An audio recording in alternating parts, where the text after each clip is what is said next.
Hello students, I am Kunal Sharma from Sony classes Churu. कैसे हैं आप सभी? मैं आशा करता हूँ आप सभी घर पे सुरक्षित होंगे और लॉकडाउन के नियमों का पूर्णतया पालन कर रहे हैं। तो चलिए आज अपना नया टॉपिक शुरू करते हैं जिसका नाम है प्रोजेक्टाइल्स। जो मोशन हमने पढ़ा था उस पर आधारित न्यूमेरिकल्स। तो चलिए वीडियो को बिना देरी के स्टार्ट करते हैं। आज स्टूडेंट्स अपना नेक्स्ट न्यूमेरिकल है, if standard equation of projectile motion is y is equal to ax minus bx square, okay, then find out angle of projection and maximum height. हमें एंगल ऑफ प्रोजेक्शन कैलकुलेट करना है और maximum height को calculate करना है। Okay students, तो इसमें देखिए फर्स्ट ऑफ ऑल ये तो अपने गिवन है equation of trajectory for any projectile, but हम जानते हैं एक चीज, but by standard equation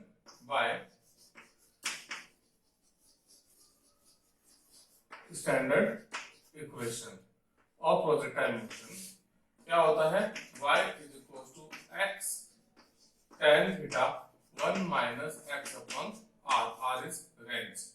It is the equation number 2 and this one is equation number 1. Okay students, अब देखिए यहाँ पर जो इक्वेशन 1 है बाय इक्वेशन 1, इसको हम इक्वेशन 2 के टर्म में कन्वर्ट करते हैं। देखिए इस तरह से y इक्वल टू ax को हम कॉमन लेते हैं तो 1 माइनस bx बटा कितना आ जाएगा a। इसको और थोड़ा सिंपलीफाई कर लीजिए, y is equal to ax 1 minus x upon a बटा b। It is equation number 3। देखिए मैंने आपको पहले ही बताया था कि जो प्रोजेक्टाइल मोशन में ट्रैजेक्टरी की इक्वेशन है वो इंपॉर्टेंट है, न्यूमेरिकल्स में काम आती है, बट जो standard equation of projectile motion है, स्टैंडर्ड पाथ इक्वेशन जो हमने सॉल्व किया था ये वाला, किसी बच्चे ने वीडियोस को नहीं देखा है तो आई बटन में क्लिक करके देख सकता है। ये इक्वेशन बहुत इंपॉर्टेंट है, इससे न्यूमेरिकल्स जो प्रोजेक्टाइल मोशन पे बेस्ड है बहुत इजीली सॉल्व हो जाते हैं, ज्यादा हमको इसमें दिक्कत नहीं आती। तो देखिए इसमें हम कंपेयर कराते हैं इक्वेशन 2 और इक्वेशन 3 का by comparing equation 1 and equation 2 and equation 3। आप कंपेयर कराएंगे तो फर्स्ट चीज आपको क्या कैलकुलेट करना था, angle of projection. Angle of projection बहुत सिंपल है, देखिए x tan थीटा और ax कंपेयर कराएंगे तो वैल्यू आएगी tan theta is equal to a, then the angle of projection is tan inverse a, it is the angle of projection. Simple है। Okay, now हमको क्या calculate करना था, इसकी हाइट। प्रोजेक्टाइल जो अपना मोशन कर रहा है उसकी हमको क्या करनी थी, मैक्सिमम हाइट कैलकुलेट करनी थी। तो हमारे पास एक रिलेशन था h upon r is equal to tan theta upon 4। Okay, यहाँ पर हमारे पास में रेंज की वैल्यू पता ही है अपने को, थीटा हम कैलकुलेट कर ही चुके हैं, तो हम इससे किसके वैल्यू कैलकुलेट कर सकते हैं, हाइट की। देखिए कैसे करेंगे, मेथड सिंपल है, h height is equal to range into tan theta बटे 4। इसे वैल्यू पुट कीजिए, height is equal to range की वैल्यू कितनी आएगी आपके पास में, आप कंपेयर कराएंगे। देखिए दोनों इक्वेशन का, तो यहाँ पे बटा r है, यहाँ पे किसके बराबर रेंज, a बटा b के। तो रेंज की जगह लिख देते हैं a बटा b इनटू tan थीटा जो है किसके बराबर है, ये a के, बटा में क्या पड़ा है 4। तो आपका जो हाइट का वेरिएबल है, हाइट मैक्सिमम हाइट वो आएगी a स्क्वायर बटा 4b। It is the answer of this numerical. Okay students, बहुत सिंपल कंसेप्ट्स होते हैं, आप छोटे छोटे कंसेप्ट्स को साथ लेके चलिए, न्यूमेरिकल्स इजीली सॉल्व होंगे। जो न्यूमेरिकल्स में आपको सॉल्व करवा रहा हूं उनको साथ साथ कॉपी में नोट डाउन करते रहिए, बिकॉज जो हम बोर्ड से पढ़ते पढ़ते लिखते हैं वो बहुत अच्छा मेथड है बजाय किसी नोट्स से टिप टिप के लिखने में।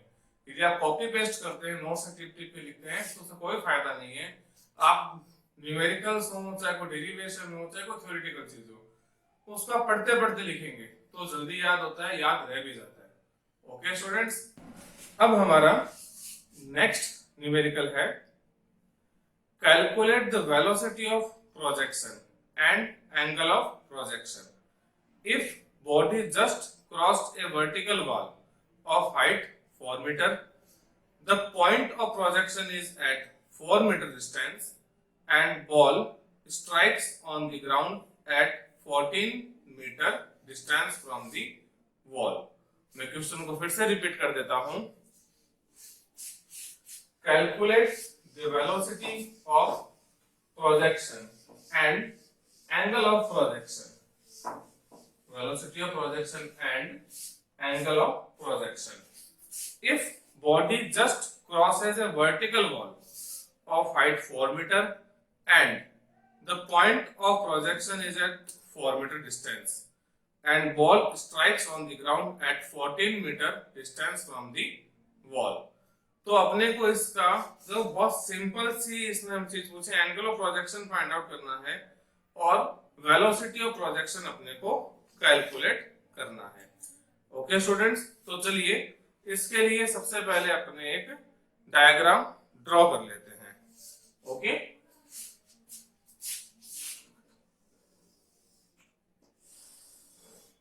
ये एक्स एक्सिस, ये वाला वाई एक्सिस। सिंपल से टर्म है, प्रोजेक्टाइल मोशन है, दो एक्सिस के बीच में मोशन होगा ही होगा। प्रोजेक्टाइल कुछ इस तरह से जा रहा है और यहाँ पे स्ट्राइक कर रहा है। ये जिस वॉल के ऊपर से जा रहा है इसकी इनिशियल वेलोसिटी कितनी दे रखी है आपको, u। अब देखिए ये जिस वॉल को क्रॉस कर रहा है उस वॉल की जो हाइट है, हाइट ऑफ दिस वॉल कितनी दे रखी है आपको न्यूमेरिकल के अंदर, 4 मीटर। ठीक है, और ये जो जहां से प्रोजेक्टेड किया गया है, ठीक है, वो डिस्टेंस भी कितनी है, 4 मीटर।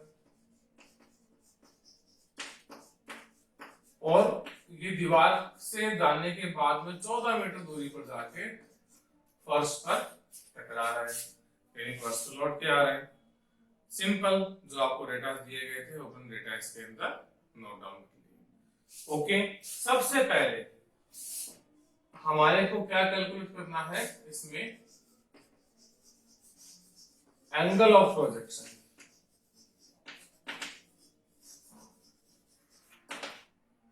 ओके, ये तो हमको कैलकुलेट करना है। दूसरी चीज हमें कैलकुलेट करनी है वेलोसिटी ऑफ प्रोजेक्शन, यानी u की वैल्यू को फाइंड आउट करना है। ओके स्टूडेंट्स, तो चलिए शुरू करते हैं। सबसे पहले हम लोग एक इक्वेशन लिखते हैं, ट्रेजेक्टरी का इक्वेशन, जो हमको स्टैंडर्ड इक्वेशन फाइंड आउट किया था, y = x tan theta 1 minus x और r। सिंपल सा इक्वेशन है जो हमने कैलकुलेट कर लिया। अब यहां पर अपने को x की वैल्यू कितनी दे रखी है, x मींस दिस डिस्टेंस। हमने जब equation of standard equation calculate किया था उसमें हमने डिस्टेंस कितना लिया था, x। यदि किसी स्टूडेंट ने वीडियो को नहीं देखा है तो वो प्लाई बटन पर क्लिक करके वीडियो को देख सकता है। अब ये जो अपने पास में x है, हियर x = कितना है, 4 मीटर। एंड रेंज कितनी दे रखी है, रेंज क्या होती है, the distance, the horizontal distance covered by a projectile during the projectile motion is known as the range of that projectile। ये कितनी डिस्टेंस कवर कर रहा है हॉरिजॉन्टल डायरेक्शन के अंदर, 4 + 14 = 18 मीटर। तो अपने रेंज हो जाएगी 18 मीटर। बहुत सिंपल से टर्म में हमने इसके अंदर यूज कर लिया है। इसका y डायरेक्शन के अंदर डिस्प्लेसमेंट कंपोनेंट कितना हो रहा है, ये y डायरेक्शन में ऑब्वियस सी बात है, इमारत को, ब्लॉक को क्रॉस कर रहा है, तो इसके क्रॉस कर रहा है, जस्ट पास थ्रू हो रहा है उससे। तो जो y का वैल्यू है वो कितना हो जाएगा आपके पास में, 4 मीटर। ओके, ये अपने पास में किसका वैल्यू आ गया, y का। इन सभी वैल्यूज को इस इक्वेशन में अपन पुट कर देते हैं, तो आपका इक्वेशन बनेगा 4 is equal to 4 tan theta 1 minus 4 बटा 18। ओके, इसको सॉल्व कर लीजिए। 4 से 4 cancel out, then 1 is equal to tan theta, LCM लेंगे तो 18 में से 4 गया तो कितना बचेगा 14/18। ये टर्म आ जाएगी, मैं थोड़ा सिंपल फॉर्म सॉल्व करते हैं इसको। देन tan थीटा कितना हो जाएगा आपके पास में 18/14। इसको सॉल्व करेंगे तो थीटा इज इक्वल टू आ जाएगा tan इनवर्स, 2 के बारे से कर सकते हैं तो इसका आंसर आएगा 9/7। This is the angle of projection. बहुत सिंपल सा हमने कैलकुलेट करा, कोई इसमें ज्यादा दिमाग लगाने की जरूरत नहीं थी। आप सिर्फ एक कंसेप्ट को याद रखिए, standard equation of projectile motion या trajectory equation of projectile motion. इसमें वैल्यूज को पुट कीजिए, देन अपने आंसर्स इजीली कवर अप हो जाएंगे, फाइंड आउट हो जाएंगे। अब आपको क्या निकालना था, second value, velocity of projection. Velocity of projection calculate करने के लिए हमारे पास में यहाँ पे दो मेथड है। फर्स्ट कि हम लोग क्या करें, सिंपल सा कोई भी इक्वेशन ले, हाइट का ले लें चाहे रेंज का इक्वेशन ले लें, बट यहाँ ज्यादा इजी रहेगा कि हम रेंज को कैलकुलेट करें क्योंकि उसका एग्जैक्ट वैल्यू हमारे को मालूम है। तो क्या इक्वेशन था रेंज का, range is equal to u square sine 2 theta upon g। Simple सा टर्म है, हमने इसको यूज कर लिया है। यहाँ पर u की वैल्यू कैलकुलेट करनी है, r की वैल्यू को मालूम है, थीटा हमको कैलकुलेट है, साइन थीटा का वैल्यू नहीं है वो हम अभी कैलकुलेट कर लेते हैं। कैसे करेंगे देखिए, range equal to u square upon g into sine 2 theta का फॉर्मूला होता है twice sine theta into cos theta. अब ना तो हमारे पास साइन थीटा है ना हमारे पास में कॉस थीटा है, तो लेकिन हमारे पास में क्या मौजूद है अभी, tan थीटा हमको मालूम है कितना है। तो tan थीटा के बिहाफ पे अपन साइन और कॉस को कैलकुलेट कर लेते हैं एक ट्रायंगल से। देखिए इस तरह से हमने ट्रायंगल माना, ये एंगल थीटा है, tan थीटा की वैल्यू कितनी आपके पास आई थी 9/7, then this is 9 and this is 7 because tan theta is equals to normal upon base। Okay, तो अपने पास में ये वैल्यू यानी कि इसका हाइपोटेन्यूस कितना हो जाएगा, इसको हम कैलकुलेट करें तो देखिए कितनी वैल्यू आएगी इसके आपके पास में 9 का स्क्वायर प्लस 7 का स्क्वायर। तो ये वैल्यू आपके पास में आती है 9 का स्क्वायर, तो 7 का स्क्वायर करेंगे, 9 का स्क्वायर 81, 7 का 49। इन दोनों को आप यदि ऐड करेंगे 81 एंड 49, बहुत सिंपल सा कैलकुलेशन है, 130 होता है, पर आप फिर भी आप क्रॉस चेक करवा लो ताकि आपको दिक्कत ना रहे कि कैसे आ गया। ये वैल्यू आ गया अपने पास में 130, it is hypotenuse of this triangle. Now we have to calculate sin theta and cos theta. Then sin theta is equal to normal upon hypotenuse, cos theta is equal to base upon hypotenuse. Okay, values put कर दीजिए।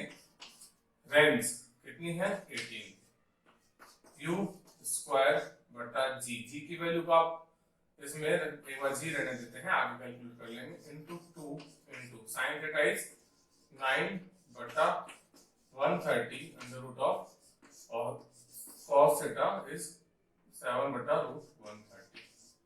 Okay, इसको आप थोड़ा सा simplify कर लीजिए, u square upon g is equal to, देखिए या इसको तो पूरा साथ ही कर लेते, बाद में कर लेंगे, इस मल्टीप्लाई बाय ये क्या आ रहा है देखिए 2 into 9 into 7 बटा 130 इक्वल टू 18। ओके, यहाँ देखो 9 into 2 is 18 और 18 से 18 क्या हो जाएगा कैंसिल आउट, देन इक्वेशन बन गई u स्क्वायर बटा g इज इक्वल टू, इसको आप ऊपर मल्टीप्लाई करेंगे 7 नीचे आ जाएगा तो वैल्यू हो जाएगी 130/18। 7। यहाँ पर g की वैल्यू को हम 10 मीटर पर सेकंड स्क्वायर कंसीडर कर सकते हैं। तो यदि हम g की वैल्यू को पुट अप करें तो वैल्यू होगी u square is equal to 130 इनटू 10 बटा 7। ये आपके पास में u स्क्वायर की वैल्यू आ गई। ये अपने पास है 130 में 700 एंड 1300 में 7 से आप उसको डिवाइड करेंगे तो आपका जो आंसर आ जाएगा उसका रूट ऑफ वैल्यू निकाल के कैलकुलेट कर सकते हैं। चलिए मैं बोर्ड पर सॉल्व कर देता हूँ, इसको डायग्राम में मार्कअप कर देता हूँ यहाँ से। आप ये कॉपी में साथ साथ सॉल्व कीजिए कितना आंसर आपका आता है। 7 u square equals to 185.7, then u is equals to under root 185.7 imply that u is equal to 6 metre, इस अंडर रूट होगा 13.6 मीटर पर सेकंड। ये अपने पास में आंसर आ गया।